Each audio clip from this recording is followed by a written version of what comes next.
আসসালামু আলাইকুম প্রিয় দর্শক, অন্য মঞ্চের আলাপচারিতায় আপনাদের সকলকে আমন্ত্রণ জানাচ্ছি। 2024 সালের 23 অক্টোবর শেখ হাসিনার সরকারের পতনের মাত্র 2 মাস হতে চলছিল। তখন যুক্তরাষ্ট্রের প্রভাবশালী টাইম ম্যাগাজিন ওই দিন শেখ হাসিনাকে নিয়ে প্রকাশ করে বিশেষ এক কভার স্টোরি, যার শিরোনাম ছিল how Bangladesh ousted leader Sheikh Hasina could stage an unlikely comeback. বাংলায় যার অর্থ দাঁড়ায় বাংলাদেশের ক্ষমতাচ্যুত নেতা শেখ হাসিনা কিভাবে অবিশ্বাস্য প্রত্যাবর্তন করতে পারেন।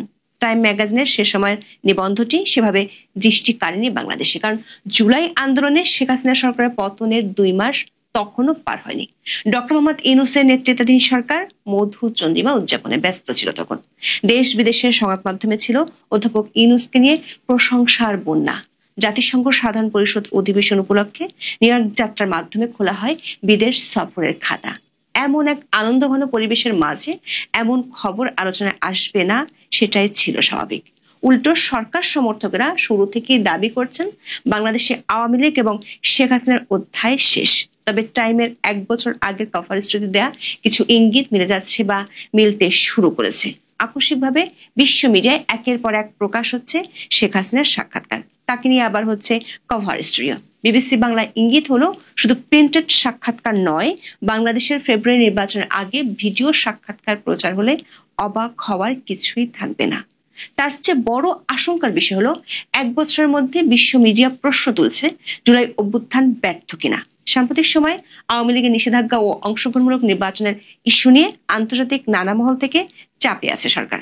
সবশেষ বাংলাদেশের আগামী জাতীয় নির্বাচনকে ঘিরে এই 2 ইস্যুতে সতর্ক বার্তা দিয়েছেন যুক্তরাজ্যের হাউস অব লর্ডসের সদস্য লর্ড অ্যালেক্স কার্লাইল।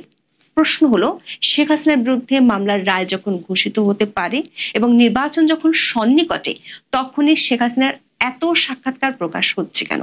আবার শেখ হাসিনার পক্ষ থেকে যেসব অভিযোগ উঠে আসছে সে সম্পর্কে অধ্যাপক ইউনূস ও তার পিআর টিম নীরব কেন? আবার অন্তর্ভুক্তিমূলক নির্বাচনের জন্য যখন বিদেশিদের পক্ষ থেকে চাপ বাড়ছে, তখনই শেখ হাসিনার বক্তব্যগুলো ডিফেন্ড করার মতো শক্ত কোনো যুক্তি কেন সরকার খুঁজে পাচ্ছে না? বিস্তারিত জানতে চলুন যাওয়া যাক বিশ্লেষণে। অন্তর্বর্তী সরকার ক্ষমতা নেওয়ার পর থেকেই তার মিত্ররা দাবি করছেন বাংলাদেশের শেখ হাসিনা এবং আওয়ামী লীগের অধ্যায় শেষ। তবে প্রায় 15 মাসে সরকার এবং তাদের সমর্থকদের আওয়ামী লীগকে নিয়ে সবচেয়ে বেশি ব্যস্ত দেখা গেছে। দলটির কার্যক্রম নিষিদ্ধ করা হয়েছে এবং তারা নির্বাচনে অংশ নিতে পারবে না বলে জানানো হয়েছে। আন্তর্জাতিক অপরাধ আদালতে চলছে শেখ হাসিনা সহ দলের শীর্ষ নেতাদের বিচার। সারা দেশে নেতাকর্মীদের বিরুদ্ধে হয়েছে হাজার হাজার মামলা। তবে এরই মাঝে ধীরে ধীরে আওয়ামী লীগের সক্রিয়তা বাড়ছে। ঢাকা সহ সারা দেশে চলছে ঝটিকা মিছিল। পুলিশের শীর্ষ পর্যায় থেকেও স্বীকার করা হয়েছে আওয়ামী লীগের মতো একটি বিশাল দলকে নির্মূল করা সম্ভব নয়। অন্যদিকে আওয়ামী লীগের সক্রিয়তার বিপরীতে সরকারের মিত্রদের মধ্যে এখন বিভাজন বেশ স্পষ্ট হয়ে উঠেছে। বিশেষ করে জুলাই সনদের নাটকের ঘন ঘটায় প্রধান দলগুলোর মধ্যে মুখ দেখা দেখি বন্ধ হওয়ার পথে। একে অন্যের বিরুদ্ধে বাজাচ্ছে যুদ্ধের দামামা। অধ্যাপক ইউনূসকে নিয়েও মিত্র দলগুলোর অভিযোগে শেষ নেই। এমন লেজে গোবরে অবস্থার মধ্যে আকস্মিকভাবে আন্তর্জাতিক মিডিয়ায় শেখ হাসিনার একের পর এক সাক্ষাৎকার প্রকাশিত হচ্ছে। যেসব মিডিয়া কয়েক মাস আগেও অন্তর্বর্তী সরকারের প্রশংসায় পঞ্চমুখ ছিল, তারা এখন জুলাই অভ্যুত্থান ব্যর্থ কিনা সে প্রশ্ন তুলেছে। অধ্যাপক ইউনূস ক্ষমতা নেওয়ার শুরু থেকেই অন্তর্বর্তী সরকার মিত্রের ভূমিকা নেয়। যুক্তরাজ্যের প্রভাবশালী দৈনিক দ্য ফিনান্সিয়াল টাইমস বিভিন্ন সময়ে আওয়ামী লীগ সরকারের অনিয়মের অভিযোগ নিয়ে প্রকাশিত হয়েছে প্রতিবেদন। আবার প্রধান উপদেষ্টার একাধিক সাক্ষাৎকারও প্রকাশ করে পত্রিকাটি। কিংস পার্টি এনসিপি গঠনের আনুষ্ঠানিক ঘোষণাটিও প্রথম এই পত্রিকার মারফতে দেন অধ্যাপক ইউনূস। গত জানুয়ারিতে সুইজারল্যান্ডের দাভোস সফরের সময় এক সাক্ষাৎকারে তিনি এই ঘোষণা দেন। এই সাক্ষাৎকারে 1 মাসের মধ্যে নাহিদ ইসলামের নেতৃত্বে আনুষ্ঠানিক যাত্রা শুরু করে এনসিপি। কিন্তু সেই ফিনান্সিয়াল টাইমসের কন্টেন্ট এবং কন্টেন্টের ফ্রেমিং পাল্টে গেছে রাতারাতি। অন্তর্বর্তী সরকার এবং অধ্যাপক ইউনূসের এমন ঘনিষ্ঠ পত্রিকাটিতেই এখন জুলাই অভ্যুত্থান ব্যর্থ কি না সেই প্রশ্ন তোলা হয়েছে। বাংলাদেশের জেনজি বিপ্লব কি ধ্বংসের পথে, এমন শিরোনামে বিশাল এক প্রতিবেদন 7 নভেম্বর প্রকাশ করে দ্য ফিনান্সিয়াল টাইমস। এতে বলা হয়, শেখ হাসিনার পতনের 1 বছরের বেশি সময় পর ছাত্র আন্দোলন থেকে বাস্তব পরিবর্তনের সম্ভাবনা হারিয়ে যাচ্ছে। প্রতিবেদনে বলা হয়, ছাত্র আন্দোলনটি নতুন মুখ নিয়ে নতুন রাজনৈতিক সমঝোতার সম্ভাবনার কথা বলতো এখন তার উপর থেকে বিশ্বাস উঠে যাচ্ছে, কারণ বহুদিন ধরে দেশকে নিয়ন্ত্রণ করার প্রতিষ্ঠিত রাজনৈতিক শক্তিগুলো আবার প্রভাব বিস্তার করছে। বাংলাদেশে বিভাজনমূলক ধর্মীয় সহিংসতা এখন সাধারণ ঘটনায় পরিণত হয়েছে। বাড়ছে উগ্রপন্থী ইসলামী ব্যবস্থার আশঙ্কা। অদ্ভুত ব্যাপার হলো, আওয়ামী লীগের প্রতি নমনীয় সুরও দেখা গেছে প্রতিবেদনে। বলা হয়েছে দলটি তাদের বেশ কিছু নেতাকর্মী হত্যাকাণ্ডের শিকার বলে দাবি করছে। অধ্যাপক ইউনূস নিজেও ক্ষমতার অপব্যবহার ও আইনের অপপ্রয়োগের অভিযোগের মুখোমুখি। তার সরকার আওয়ামী লীগকে ফেব্রুয়ারিতে অনুষ্ঠেয় নির্বাচনে নিষিদ্ধ করেছে। অভ্যুত্থানের সাফল্য নিয়ে গুরুতর শঙ্কা জানিয়ে দ্য ফিনান্সিয়াল টাইমস লিখেছে, কেউ কেউ এখন মনে করছেন বিপ্লবটি একটি ভুয়ার সকালের সূচনা বলে মনে হচ্ছে। Bangladesh institute of peace and security স্টাডিজের সিনিয়র ফেলো শাফকাত মুনির পত্রিকাটিকে বলেন, আমাদের একটি বিরল জাতীয় ঐক্যের মুহূর্ত ছিল, আর এখন সেটি সম্পূর্ণ শেষ হয়ে গেছে। আমরা পুরোপুরি বিভক্ত, একে অন্যের সঙ্গে লড়াই করছি। প্রতিবেদনে অভ্যুত্থানের শক্তির প্রতিশোধ করার মনোভাব নিয়েও প্রশ্ন তোলা হয়। পত্রিকাটি লিখেছে, রাজধানীর রাস্তাঘাটে স্বেচ্ছা নির্বাসিত শেখ হাসিনার বিরুদ্ধে প্রতিশোধ নেয়ার ক্ষুধা স্পষ্টভাবে দৃশ্যমান। ব্যানারে দেখা যায় সাবেক শাসকের ছবি, গলায় ফাঁসির দড়ি। দর্শক, এমন এক দৃশ্য 7 নভেম্বর বিএনপির বিপ্লব ও সংহতি দিবসের কর্মসূচিতেও দেখা গেছে। এতে জেলের ভিতরে শেখ হাসিনা সহ আওয়ামী লীগ নেতা কর্মীদের রাখা বিকৃত প্রতিকৃতি নিয়ে সমালোচনা চলছে সোশ্যাল মিডিয়ায়। ফিনান্সিয়াল টাইমসের প্রতিবেদনটিতে একতরফা নির্বাচনের বিরুদ্ধে শেখ হাসিনার বক্তব্য তুলে ধরা হয়। অন্যদিকে মানবাধিকার সংস্থাগুলোর বরাত দিয়ে বলা হয়, রাজনৈতিক বিরোধীদের আইনি অধিকার দমনে অন্তর্বর্তী সরকার সীমা ছাড়িয়ে গেছে। কিছুদিন আগেও অন্তর্বর্তী সরকারের সোচ্চার সমর্থক হিসেবে পরিচিত ছিল দ্য ফিনান্সিয়াল টাইমস, অথচ প্রতিবেদনের শেষে তারা তুলে ধরেছে চূড়ান্ত হতাশা। পত্রিকাটি লিখেছে, অন্তর্বর্তী সরকার প্রধানের আবাসস্থল যমুনার হলঘরগুলোতে গর্বের অনুভূতি থাকলেও দেশের সামনে এখন টান টান নির্বাচনী উত্তাপ। এর চাপ, ক্লান্তি ও হতাশায় ইউনূস ও তার দলের মন ভারী। তার ঘনিষ্ঠ এক উপদেষ্টা বলেন, আমি শুধু আশা করি ইতিহাস অধ্যাপক ইউনূসের প্রতি সদয় হবে। দর্শক, গত কয়েক মাস ধরে অন্তর্বর্তী সরকারের ঘনিষ্ঠ হিসেবে পরিচিত আন্তর্জাতিক বিভিন্ন মিডিয়ায় একই ধরনের হতাশা লক্ষ্য করা যাচ্ছে। বিশেষ করে গত আগস্ট থেকেই দেখা যাচ্ছে হাওয়া বদল। অন্তর্বর্তী সরকারের বর্ষপূর্তি উপলক্ষে 10ই আগস্ট একটি বিশেষ প্রতিবেদন প্রকাশ করে BBC world. Jubilant since but bumpy road ahead in post Hasina Bangladesh শিরোনামের এই প্রতিবেদনের অর্থ উল্লাসমুখর দৃশ্য, তবে হাসিনা পরবর্তী বাংলাদেশে সামনের পথ কণ্টাকীর্ণ। এই প্রতিবেদনের পরতে পরতে ছিল 1 বছরের সরকারের ব্যর্থতার খতিয়ান। এমনকি সরকার এক সময়কার ঘনিষ্ঠরাও অভিযোগ করেন পরিস্থিতির উন্নতি হওয়ার বদলে আরো খারাপ হচ্ছে। বিবিসির প্রতিবেদনে বলা হয়, শেখ হাসিনা সরকারের পতন ও নতুন ভবিষ্যতের প্রতিশ্রুতির বার্ষিকী উদযাপন করতে এই সপ্তাহে হাজারো মানুষ ঢাকার কেন্দ্রস্থলে জড়ো হয়েছেন। মুষলধারে বৃষ্টির মধ্যে অন্তর্বর্তী সরকার প্রধান মোহাম্মদ ইউনূস, বিভিন্ন রাজনৈতিক দলের নেতা এবং কর্মীরা নতুন বাংলাদেশ করার পরিকল্পনা ঘোষণা করেন। কেউ কেউ একে দ্বিতীয় স্বাধীনতা হিসেবে আখ্যা দিচ্ছেন। তবে গত 12 মাসের চিত্র এই উল্লাসমুখর দৃশ্যের সঙ্গে পুরোপুরি মানানসই নয়। মানবাধিকার সংস্থাগুলো বলছে, এ সময় গণপিটুনিতে হত্যা, মব সন্ত্রাস, প্রতিশোধমূলক হামলা ও ধর্মীয় চরমপন্থার পুনরুত্থান ঘটেছে। এটি গণতন্ত্রের পথে যাত্রা বাধাগ্রস্ত করতে পারে। বিবিসির মতো আল জাজিরাও আগস্টে ইউনূস সরকারের ব্যর্থতার খতিয়ান তুলে ধরে বিশাল প্রতিবেদন প্রকাশ করেছে। শেখ হাসিনার পতনের বর্ষপূর্তিতে আশা ও অচলাবস্থার সন্ধিক্ষণে বাংলাদেশ শিরোনামের প্রতিবেদনে বলা হয়, বিক্ষোভকারীরা চেয়েছিলেন সত্যিকারের পরিবর্তন, অথচ রাজনৈতিক দলগুলো ক্ষমতার জন্য প্রতিযোগিতায় জড়িয়ে পড়া এবং সংস্কার অঙ্গীকার টলমল হয়ে পড়ায় তৈরি হয়েছে অস্থিতিশীলতার আশঙ্কা। এই আল জাজিরা এবং বিবিসি ওয়ার্ল্ডে কয়েক মাস আগেও সাবেক আওয়ামী লীগ সরকারের বিরুদ্ধে অভিযোগ ধারাবাহিকভাবে প্রচারিত হতে দেখা গেছে। ইউনূস সরকারের প্রতি তাদের প্রাণ খোলা সমর্থনের বিষয়টিও ছিল স্পষ্ট। তবে বছর প্রতি অন্তর্বর্তী সরকার নিয়ে চরম হতাশা শুরু হয়। এমন তালগোল পাকানো পরিস্থিতির আশঙ্কা ঠিক 1 বছর আগে জানিয়েছিল যুক্তরাষ্ট্রের প্রভাবশালী টাইম ম্যাগাজিন। এতদিন পর দেখা যাচ্ছে তাদের পূর্বাভাস সত্যি প্রমাণিত হচ্ছে। 2024 সালের 23 অক্টোবর টাইমের প্রতিবেদনে বলা হয়, অন্তর্বর্তী সরকারের ব্যর্থতা এবং মিত্রদের হানাহানির কারণে আবার শক্তিশালী প্রত্যাবর্তন ঘটতে পারে শেখ হাসিনার। প্রতিবেদনে বলা হয়, শেখ হাসিনার প্রস্থান নিয়ে প্রথমে উচ্ছ্বাস দেখা দিয়েছিল, তবে এখন দেশ কোন পথে যাবে তা নিয়ে কোলাহল ও ঝগড়ায় রূপ নিয়েছে। সংস্কারপন্থীরা বড় ধরনের সংকটে আছেন। কার্যকর সংস্কার বাস্তবায়ন এবং নিপীড়নের জন্য দায়ীদের জবাবদিহিতা আনতে সময় লাগবে। অর্থনৈতিকভাবে ভুগতে থাকা দিক নির্দেশনাহীন দেশ দ্রুত ধৈর্য হারাবে। অস্থিরতা ও অচলাবস্থা চলতে থাকলে বিপর্যস্ত জনগণ শেখ হাসিনার রেকর্ডের দিকে হয়তো আরো সহানুভূতির সঙ্গে ফিরে তাকাবে। টাইমের প্রতিবেদনে উইলসন সেন্টার দক্ষিণ এশিয়া ইনস্টিটিউটের পরিচালক মাইকেল কুগেলম্যান বলেন, শেখ হাসিনার প্রত্যাবর্তন খুবই বিশ্বাসযোগ্য সম্ভাবনা। দক্ষিণ এশিয়ার পরিবার কেন্দ্রিক রাজনীতির ইতিহাসে দেখা যায়, তারা যতই ভেঙে পড়ুক না কেন কখনোই পুরোপুরি খারিজ হয়ে যায় না। অনেকেই মনে করেন টাইমসের ইঙ্গিতটি তখন একেবারে কেউ আলোচনায় নিতে চায়নি, কিন্তু আন্তর্জাতিক প্রভাবশালী সংবাদ মাধ্যমে গত এক সপ্তাহ ধরে শেখ হাসিনার একের পর এক সাক্ষাৎকার প্রকাশের ঘটনায় তার সক্রিয়তার ইঙ্গিতটি পরিষ্কার। এএফপি, রয়টার্স এবং দ্য ইন্ডিপেন্ডেন্টে একই দিনে 3টি সাক্ষাৎকার প্রকাশ নিয়ে সরকারের ভেতরেও অস্থিরতা বেড়েছে। এরই মধ্যে যুক্তরাজ্যের প্রভাবশালী দ্য উইকের ছাপা সংস্করণে প্রকাশ হয়েছে শেখ হাসিনার একটি লেখা। দ্য উইকের প্রোমো ভাইরাল হয়েছে সামাজিক মাধ্যমে। প্রোমোতে বলা হয়েছে, শেখ হাসিনার মূল লেখাটি দ্য উইকের 16 নভেম্বর সংস্করণে রাখা হয়েছে, যেখানে তার দল ও পরবর্তী পরিকল্পনা সহ সমসাময়িক বিভিন্ন বিষয়ে তার মতামত তুলে ধরেছেন। শেখ হাসিনার এই লেখার যে অংশটুকু দ্য উইক তুলে ধরেছে, সেখানে বলা হয়েছে, দেশ পরিচালনার হাল ইউনূসের হাতে নেই, তার হাতে কোনো নিয়ন্ত্রণ নেই। উগ্রপন্থীদের উত্থানের কথা বলা হয়েছে। দর্শক, সাম্প্রতিক সময়ে একই ধরনের অভিযোগ আন্তর্জাতিক গণমাধ্যম, বিশেষ করে সেসব গণমাধ্যমে উঠে এসেছে যেগুলো অধ্যাপক ইউনূসের প্রতি বন্ধু ভাবাপন্ন ছিল। এর মধ্যে 7 নভেম্বর ভারতের প্রভাবশালী দুটি দৈনিক হিন্দুস্তান টাইমস এবং দ্য নিউ ইন্ডিয়ান এক্সপ্রেসে আরো 2টি সাক্ষাৎকার বেরিয়েছে। মাত্র 2 দিন আগে বিবিসি বাংলার এক প্রতিবেদনে এমন ইঙ্গিত দেওয়া হয়েছিল। ওই প্রতিবেদনে বলা হয়েছিল, শিগগিরই তার ভিডিও সাক্ষাৎকারও দেখা গেলে অবাক হওয়ার কিছুই থাকবে না। এই দুটো পত্রিকায় শেখ হাসিনা তার বিরুদ্ধে ওঠা অভিযোগগুলো, বিশেষ করে জুলাই আন্দোলনের শিক্ষার্থী হত্যা, আওয়ামী লীগের নিষেধাজ্ঞা, আগামী সংসদ নির্বাচন, এমনকি বিদেশি হস্তক্ষেপ নিয়েও কথা বলেছেন। তিনি নির্বাচনে অংশ নেওয়ার ইচ্ছা, নিজের দলের কার্যক্রমে নিষেধাজ্ঞা দেওয়ার বৈধতা মোহাম্মদ ইউনূসের সরকারে রয়েছে কিনা তা নিয়েও তুলেছেন প্রশ্ন।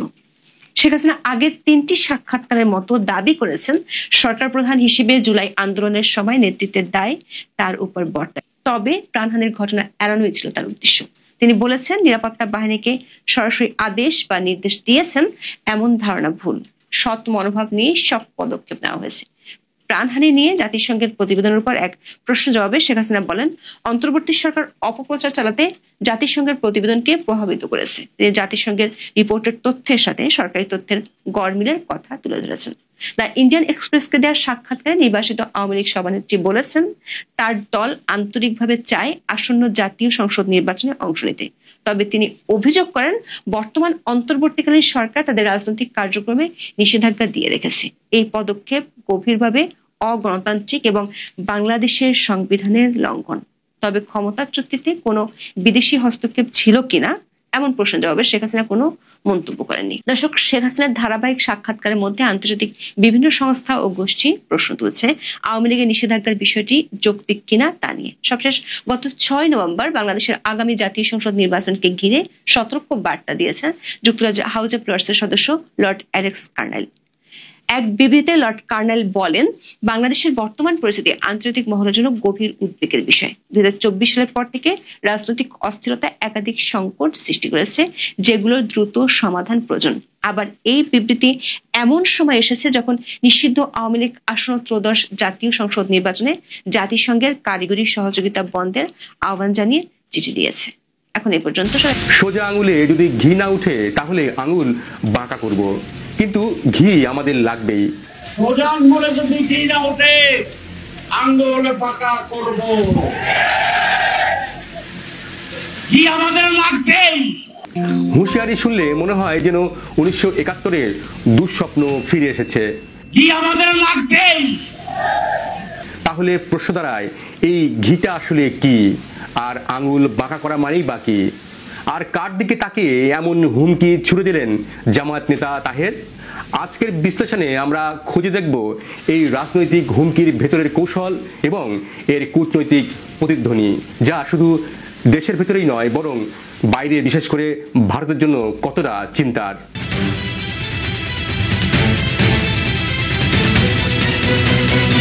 6 নভেম্বর পল্টন মোড়ে দাঁড়িয়ে জামায়াতের নায়েবে আমির ডাক্তার সৈয়দ আব্দুল্লাহ মোহাম্মদ তাহের বললেন, নো হাঙ্কি পাঙ্কি, গণভোট লাগবেই। তিনি শুধু দাবি করেননি, সরাসরি হুঁশিয়ারি দিয়েছেন, সোজা আঙুলে ঘি না উঠলে আঙুল বাঁকা হবে। সোজা আঙ্গুলে যদি ঘি না ওঠে আঙ্গুল বাঁকা করব।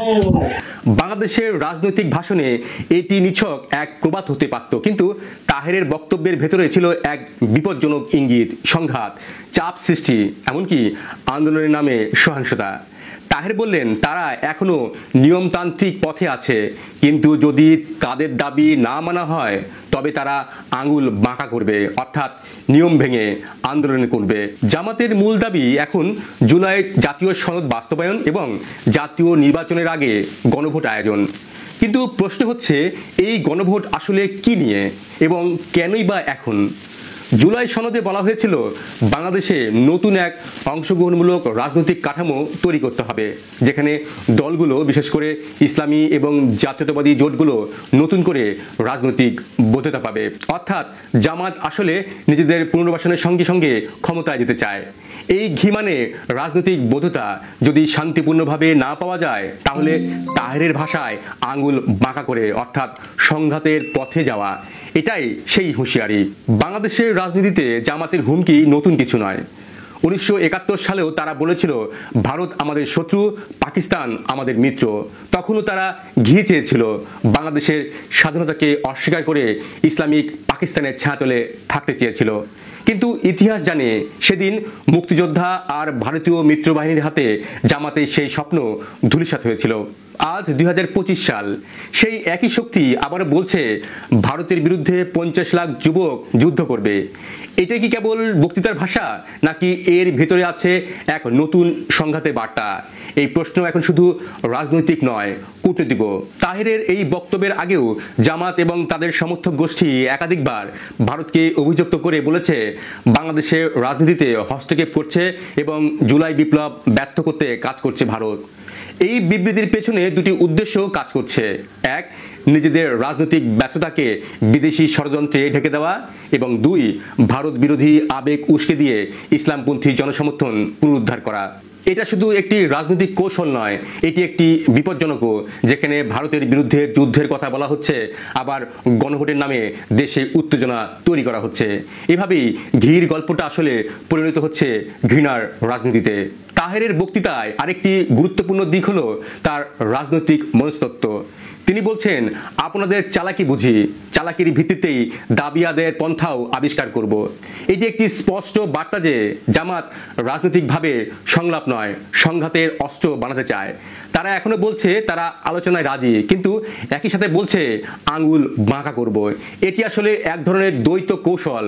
বাইরে শান্তিপূর্ণ আন্দোলনের কথা বলছে, আর ভেতরে ভেতরে সংঘাতের জন্য সংগঠিত হচ্ছে। তাহের বক্তৃতায় উল্লেখ করেছেন তিনি বিএনপির মহাসচিব মির্জা ফখরুল ইসলাম আলমগীরের সঙ্গে যোগাযোগ করতে চেয়েছেন, কিন্তু পাননি। এটি এক ধরনের রাজনৈতিক বার্তা, বিএনপিকে বোঝানো জামাত তাদের ছাড়া নতুন কৌশলে এগোচ্ছে। তাহেরের ভাষায়, আমরা জুলাই বিপ্লব ব্যর্থ হতে দেব না, অর্থাৎ যদি বিএনপি পাশে না দাঁড়ায় তাহলে জামাত নিজের পথ নিজেই তৈরি করবে। তাহেরের বক্তৃতায় সবচেয়ে তাৎপর্যপূর্ণ অংশ হলো তিনি সরাসরি বলেছেন গণভোট না হলে আন্দোলন হবে, প্রয়োজনে রক্তও দেব। এটি শুধু রাজনৈতিক দাবির ঘোষণা নয়, এটি আসলে এক প্রতিরোধের হুমকি, অন্তর্বর্তী সরকারকে চ্যালেঞ্জ জানানো।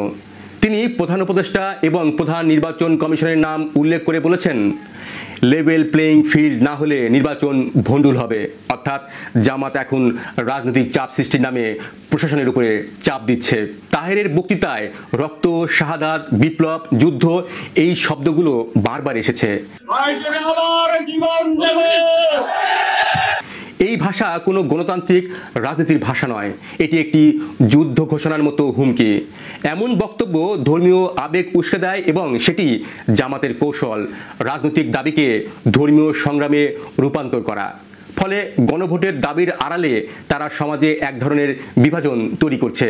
তারা বলতে চাইছে যারা জামাত বিরোধী তারা ইসলামের শত্রু। এটি শুধু বিপজ্জনকই নয়, দেশের সমাজের জন্য বড় হুমকি।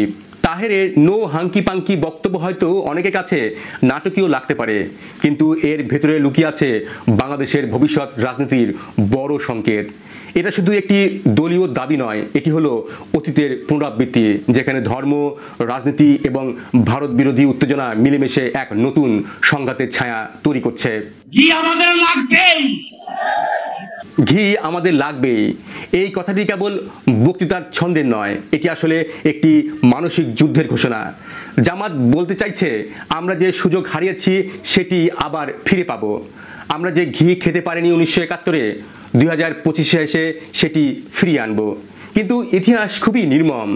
যারা জনগণের বিরুদ্ধে যায় তারা কোনোদিন ঘি পায় না।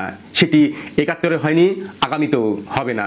বাংলাদেশের মানুষ 1971 সালে প্রমাণ করেছিল, ঘি নয়, স্বাধীনতায় সবচেয়ে বড় অর্জন। আজ 2025 সালে দেশ আবার সেই পরীক্ষার সামনে। ঘি খাওয়ার লোভে যারা দেশকে বিকাতে চায় তাদের চিনে রাখা জরুরি। আপনি কি মনে করেন জামাতের জন্য ঘি কতটা প্রয়োজন?